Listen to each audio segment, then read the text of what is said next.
Assalamualaikum warahmatullahi wabarakatuh. Om Swastiastu.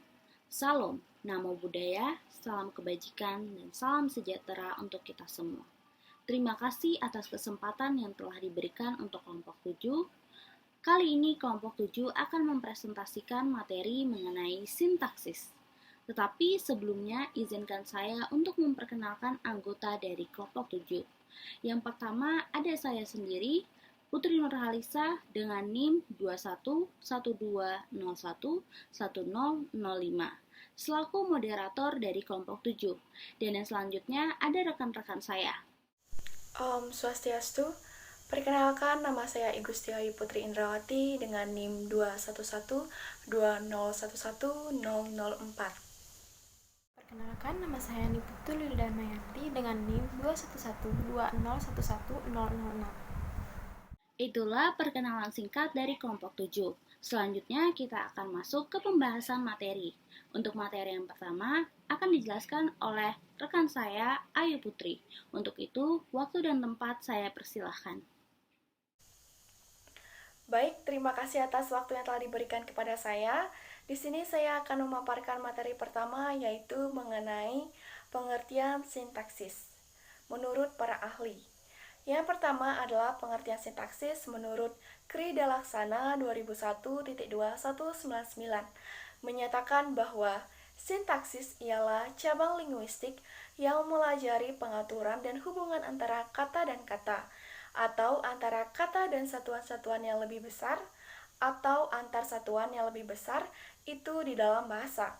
Artinya, sintaksis itu ialah cabang ilmu bahasa yang mempelajari bagaimana pengaturan dan hubungan kata-kata dalam membentuk frase, klausa, dan kalimat.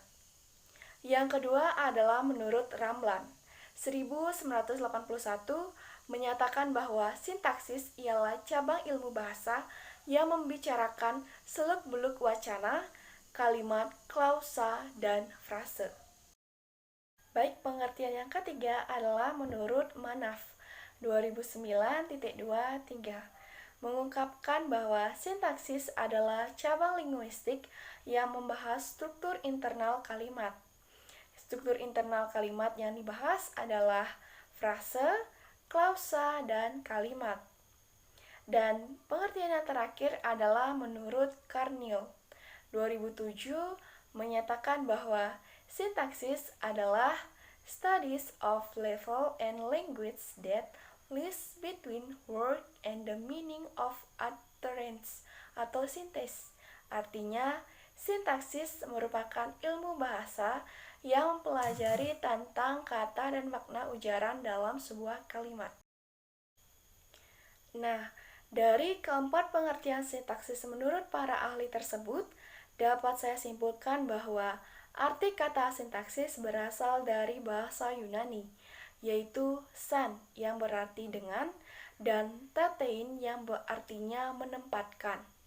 Sehingga secara etimologi dapat disimpulkan bahwa sintaksis berarti menempatkan kata-kata menjadi kelompok kata atau kalimat.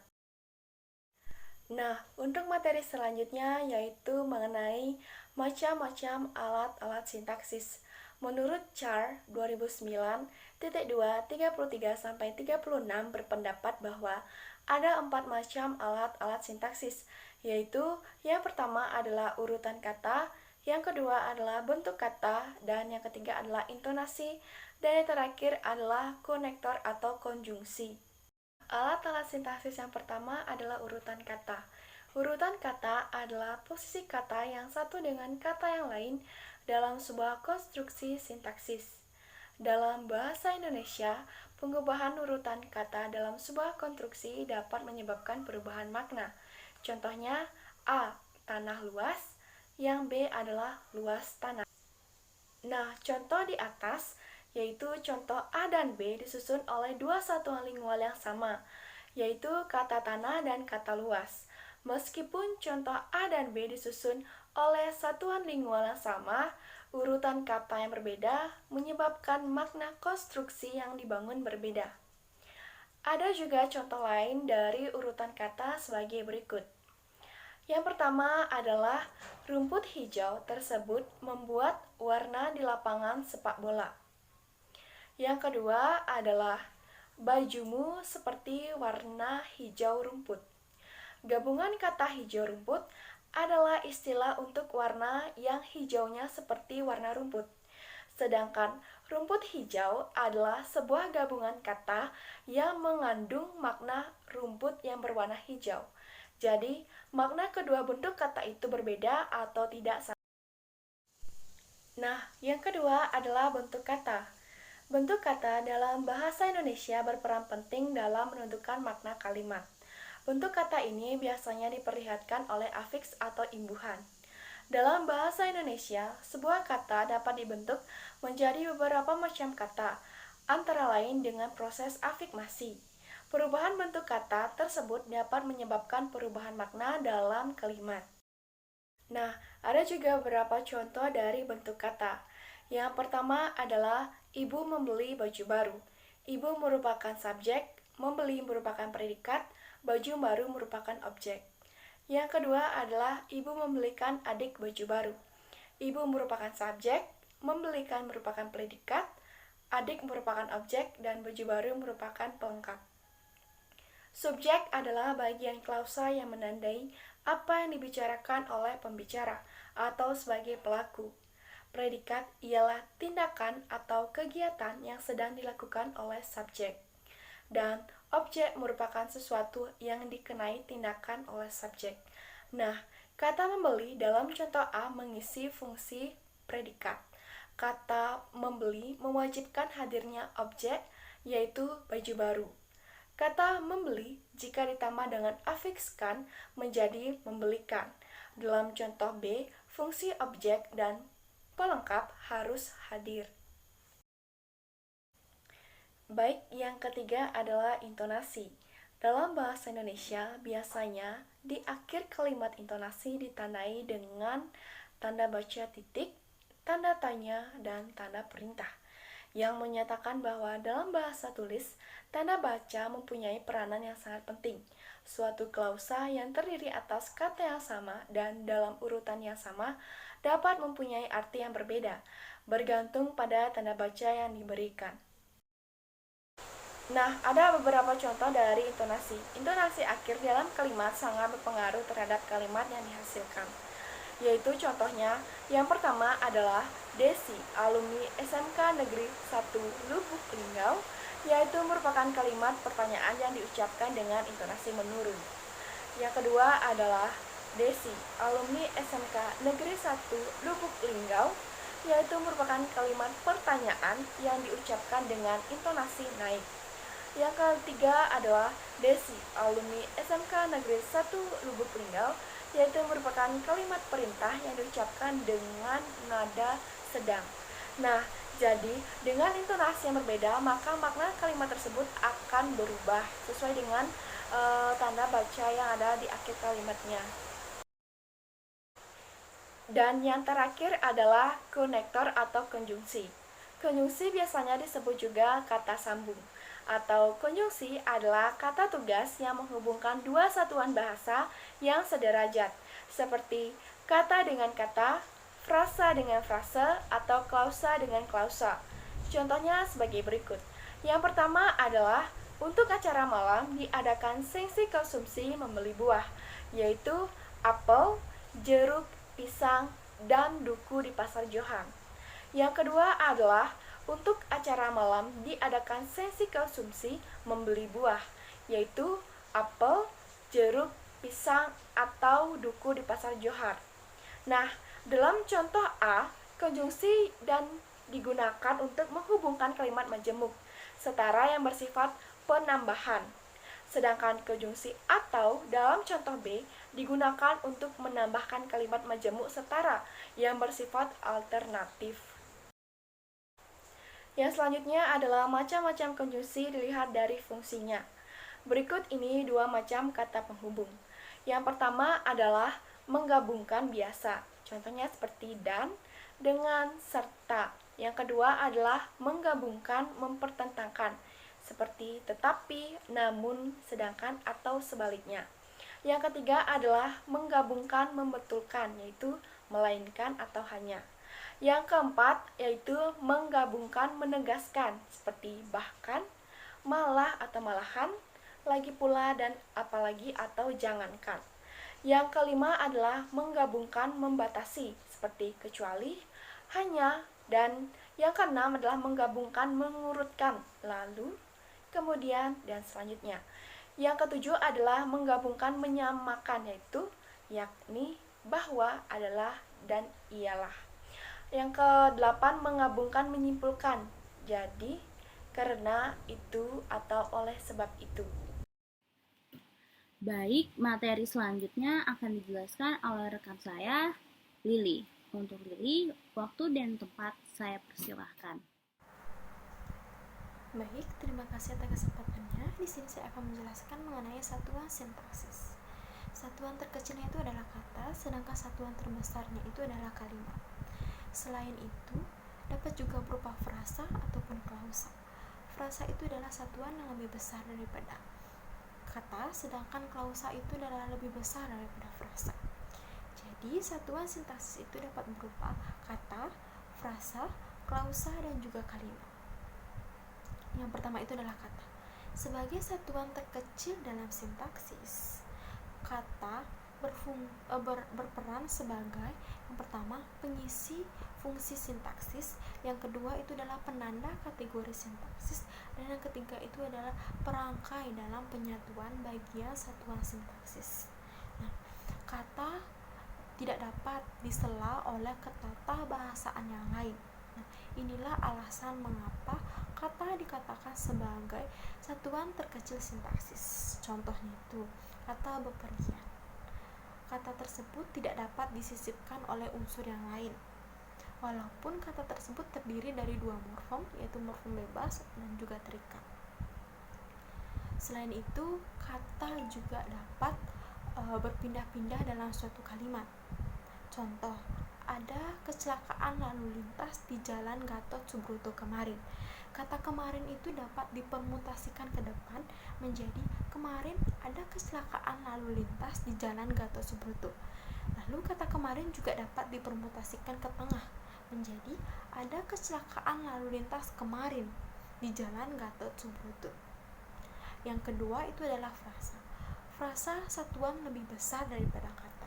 Dikatakan lebih besar bukan karena semata-mata jumlah kata tersebut banyak, melainkan fungsi sintaksisnya berupa fungsi subjek, fungsi predikat, fungsi objek, dan juga fungsi keterangan. Contoh, Presiden meresmikan jalan layang. Presiden berfungsi sebagai fungsi subjek, meresmikan berfungsi sebagai fungsi predikat, dan jalan layang berfungsi sebagai objek. Yang ketiga itu adalah klausa. Kalimat yang dikaji oleh satuan sintaksis tidak hanya mencakup kalimat tunggal, melainkan juga kalimat majemuk, di mana kalimat majemuk ini adalah kalimat yang terdiri dari beberapa klausa. Contoh, pengendara mobil disebut dengan supir, dan pengendara kereta api disebut dengan masinis. Nah, kedua klausa tersebut dapat berdiri karena terdiri dari dua fungsi, yaitu fungsi subjek dan juga fungsi predikat, di mana pengendara mobil dan juga pengendara kereta api disebut sebagai fungsi subjek, sedangkan supir dan juga masinis disebut dengan fungsi predikat. Jadi dapat disimpulkan bahwa klausa itu adalah bagian kalimat yang sekurang-kurangnya terdiri dari fungsi predikat dan juga fungsi subjek. Nah, yang keempat itu adalah kalimat, di mana kalimat itu adalah satuan terbesar yang dikaji dalam sintaksis. Nah, kalimat diklarifikasikan berdasarkan beberapa sudut pandang. Yang pertama itu adalah berdasarkan jumlah klausa pembentuknya. Terdiri dari dua, yaitu kalimat tunggal dan juga kalimat majemuk. Di mana kalimat tunggal itu adalah kalimat yang terdiri dari satu pola subjek, satu predikat, satu objek, dan satu keterangan. Nah, yang kedua itu adalah kalimat majemuk, di mana kalimat majemuk ini dibagi lagi menjadi 4, yaitu kalimat majemuk setara, kalimat majemuk rapatan, kalimat majemuk bertingkat, dan kalimat majemuk campuran. kalimat majemuk setara ini adalah kalimat yang terdiri dari dua klausa atau lebih yang sifatnya itu sederajat. Nah, kalimat ini dapat berdiri sendiri tanpa adanya konjungsi. Nah, yang kedua itu adalah kalimat rapatan, di mana itu adalah dua kalimat yang dapat digabungkan jika memiliki unsur yang diulang-ulang. Nah, yang ketiga itu adalah kalimat bertingkat, di mana kalimat bertingkat ini adalah kalimat yang terdiri dari dua klausa atau lebih, sifatnya itu tidak sederajat atau tidak bertingkat. Yang keempat itu adalah kalimat campuran, di mana kalimat majemuk campuran ini adalah gabungan dari kalimat majemuk sebelumnya, yaitu kalimat majemuk setara, bertingkat, dan juga rapatan. Nah, yang kedua itu adalah berdasarkan struktur internal klausanya, terdiri dari dua, yaitu kalimat sempurna dan juga kalimat tidak sempurna. Kalimat sempurna ini adalah kalimat yang terdiri dari dua pola, yaitu subjek dan juga predikat. Sedangkan kalimat tidak sempurna itu adalah kalimat yang salah satu pola, yaitu pola subjek atau predikatnya itu menghilang atau lenyap. Nah, yang ketiga itu adalah berdasarkan modus kalimatnya, terdiri dari tiga, yaitu kalimat tanya, kalimat berita, dan kalimat perintah, di mana kalimat tanya itu biasanya diakhiri dengan tanda tanya, kalimat berita biasanya diakhiri dengan tanda titik, dan kalimat perintah itu biasanya diakhiri dengan tanda seru. Nah, yang keempat itu adalah berdasarkan agen dan juga tindakannya. Nah, yang terdiri dari 4, yaitu aktif, pasif, medial, dan juga resiprokal, di mana kalimat aktif itu adalah ditandai dengan adanya tindakan atau perilaku dari subjek. Nah, yang kedua itu adalah aktif, di mana subjek menerima tindakan dari kata kerja. Nah, yang ketiga itu adalah di mana subjek dapat berperan sebagai pelaku maupun penderita. Yang keempat itu adalah resiprokal, di mana resiprokal ini adalah kalimat berpredikat kata kerja yang menyatakan makna saling. Yang terakhir berdasarkan penanda negatif verbalnya, terdiri dari dua, yaitu afirmasi dan juga negatif. Kalimat afirmasi ini adalah kalimat yang menegaskan sesuatu, sedangkan kalimat negatif itu adalah kalimat yang menindakkan. Nah, sekian dari saya. Selanjutnya akan saya kembalikan kepada moderator. Terima kasih. Baik, materi selanjutnya akan dijelaskan lagi oleh Ayu Putri. Untuk materi selanjutnya yaitu mengenai kategori sintaksis. Kategori sintaksis adalah bentuk-bentuk tertentu yang mengisi fungsi sintaksis untuk menggambarkan perbedaan kelas kata yang digunakan dalam membentuk suatu kalimat, seperti nomina atau kata benda, pronomina, verba atau kata kerja, adjektif atau kata sifat, adverbial atau kata keterangan, dan preposisi dan konjungsi. Yang selanjutnya yaitu mengenai fungsi sintaksis. Fungsi sintaksis merujuk pada hubungan antar unsur-unsur bahasa yang dilihat dari sudut pandang penyajiannya dalam suatu ujaran atau klausa. Macam-macam fungsi sintaksis secara umum adalah subjek, objek, predikat, pelengkap, dan keterangan. Yang pertama adalah subjek. Subjek memiliki peranan pokok dalam sebuah kalimat. Dalam analisis fungsi sintaksis, subjek biasanya ditandai dengan huruf S besar. Subjek dalam suatu kalimat dapat diidentifikasi dengan menggunakan pertanyaan apa, siapa, dan umumnya terletak di awal. Contohnya yaitu, ayah sedang memasak ayam goreng di dapur. Nah, ayah itu merupakan subjek yang berada di awal kalimat. Yang kedua adalah predikat. Predikat merupakan unsur yang tidak kalah penting harus ada dalam kalimat. Predikat memiliki fungsi penting dalam kalimat, yakni sebagai unsur inti kalimat. Predikat dapat berupa kata kerja, kata sifat, kata bilangan, frase kerja, frase benda, frase sifat, hingga frase bilangan. Di dalam sebuah kalimat, predikat biasanya ditandai dengan menggunakan P besar. Contohnya yaitu, ayah sedang memasak ayam goreng di dapur. Nah, kata memasak itulah yang merupakan predikat atau menjadi predikatnya. Yang ketiga adalah objek. Objek ditulis setelah predikat. Objek merupakan unsur yang dapat dituliskan atau tidak dalam sebuah kalimat. Meskipun begitu, dalam sebuah kalimat transitif, objek wajib untuk dituliskan. Objek dapat berupa kata atau frase benda. Mudahnya, objek dapat diartikan sebagai suatu atau dikenai tindakan oleh subjek. Penulisan objek biasanya ditulis dengan huruf O besar. Contoh penulisan objek dalam sebuah kalimat adalah ayah sedang memasak ayam goreng di dapur. Nah, kata ayam goreng itulah yang disebut sebagai objek. Yang keempat adalah pelengkap. Pelengkap merupakan unsur dari kalimat yang memiliki fungsi untuk melengkapi informasi serta menjadi pelengkap dari objek. Yaitu contoh penulisan pelengkap dalam sebuah kalimat, yaitu laki-laki tegap itu bersenjata pistol, laras panjang. Nah, kata pistol itulah bisa dijadikan sebagai kata pelengkap. Yang kelima atau yang terakhir adalah keterangan. Keterangan biasanya ditulis dengan kata ket, merupakan unsur dalam kalimat yang memiliki fungsi untuk memberikan keterangan informasi mengenai waktu, tempat, suasana, atau yang lain sebagainya dalam sebuah kalimat. Unsur keterangan bisa diartikan sebagai unsur tambahan dalam kalimat. Penulisannya pun fleksibel, tidak selalu berada di akhir kalimat dan bisa ditambahkan atau tidak. Nah, ada juga beberapa ciri-ciri dari keterangan, diantaranya adalah yang pertama adalah merupakan unsur tambahan dalam kalimat sehingga tidak wajib untuk dituliskan dalam kalimat.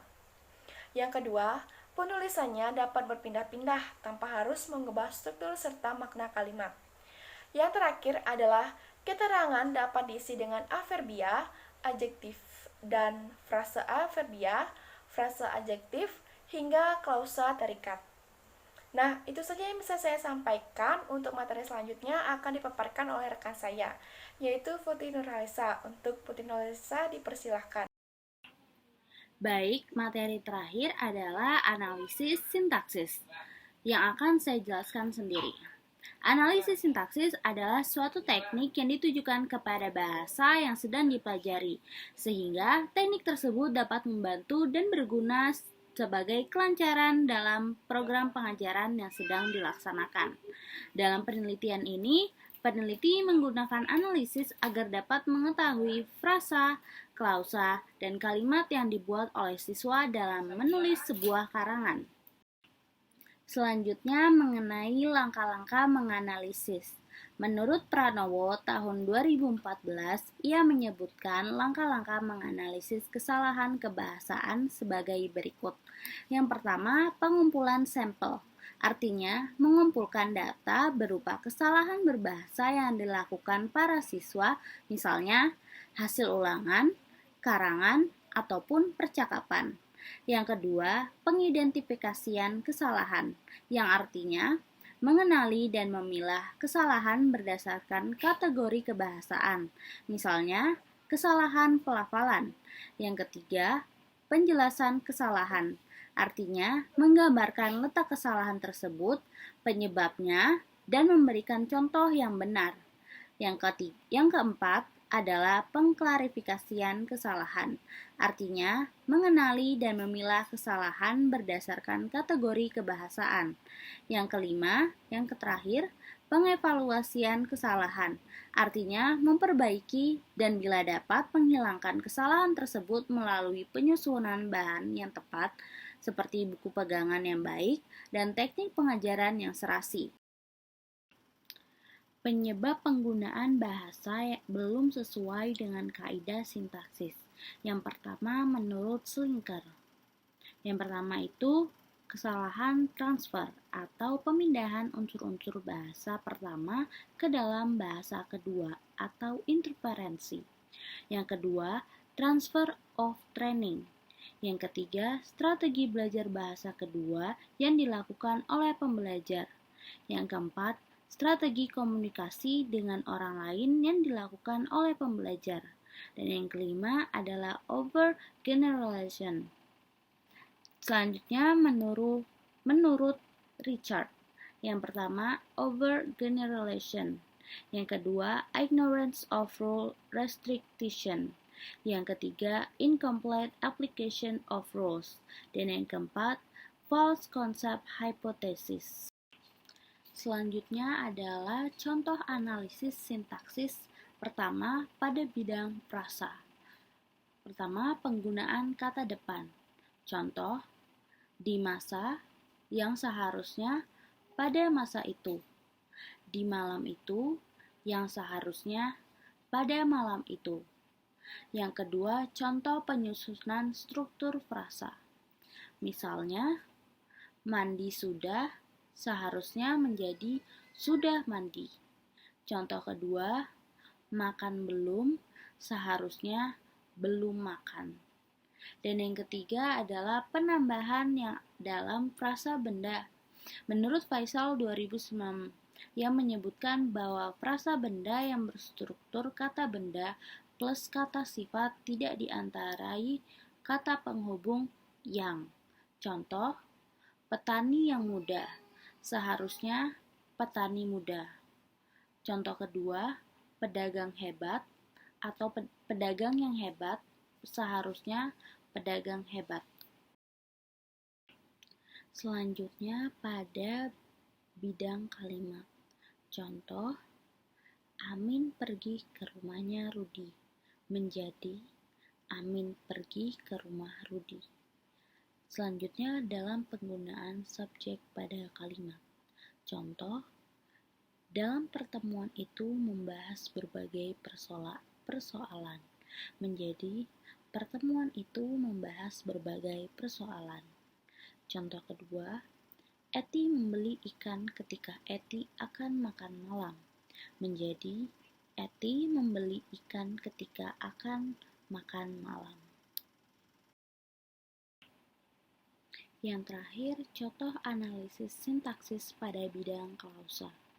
Pertama, pada penyusunan struktur klausa. Contoh, bahagia ibu, bahagia aku bersama ibu. Menjadi, aku bahagia bersama ibu. Contoh kedua, cantik sekali anak itu. Menjadi, anak itu cantik sekali. Terakhir, dalam penggunaan kata oleh dalam klausa pasif. Contoh, roman tenggelamnya kapal tanpa mas dibaca Rina. Roman tenggelamnya kapal tanpa mas dibaca oleh Rina. Sekian dari pemaparan materi dari kelompok 7, kurang lebihnya mohon maaf. Selanjutnya akan dilanjutkan sesi diskusi yang akan kita lakukan dalam grup WhatsApp kelas. Sekian dan terima kasih.